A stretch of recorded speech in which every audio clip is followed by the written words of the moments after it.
Bonjour à tous, avec l'aide de Dieu, le Hayom Yom du 16 Nissan, le deuxième jour de Chag HaMatzot, de la fête de Pesach, le premier jour du Homer. Tout d'abord, le Rabbi nous dit que le deuxième soir de Chag HaMatzot, la lecture du Shema, c'est comme chaque Yom Tov, comme chaque jour de fête.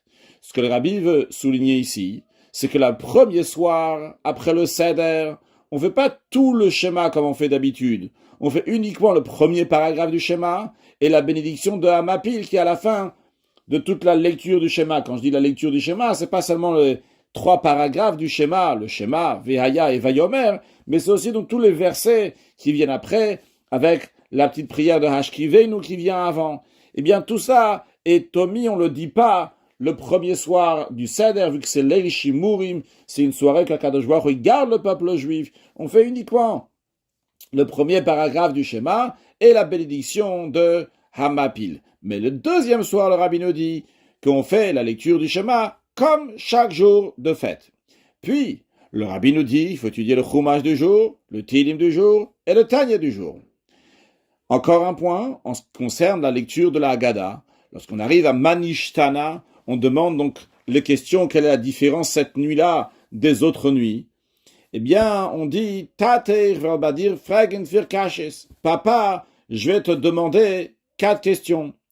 Et le Rabbi dit que ça c'est dit, même quelqu'un qui n'a pas de père, que Dieu en préserve. Avant de dire le Manishtana, il dit, Père, je vais te poser 4 questions.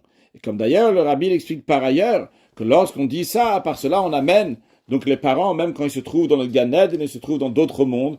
Mais le Rabbi dit, ça c'est uniquement pour des gens qui ont Yechides Goula, qui ont les capacités, pour ça, pour les Rebbeim, etc.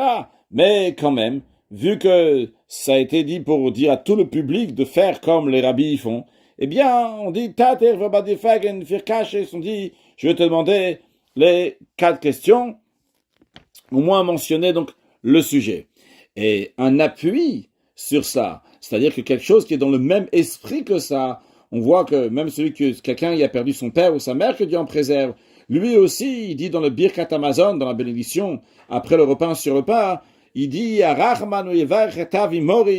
que le miséricorde, que Dieu bénisse mon père, mon maître, etc. Imi Morati, ma mère, celle qui me dirige, etc. On dit donc aussi, même dans la Rachaman de Birkat Hamazon, donc dans le même esprit aussi, on dit dans le Manishtana, Tater Verbadifagen Firkaches, je te demande 4 questions, et nous tous on se tourne vers notre Père qui est dans le ciel, on demande une question à Dmata, jusqu'à quand nous voulons Mashiach now, un excellent Yom.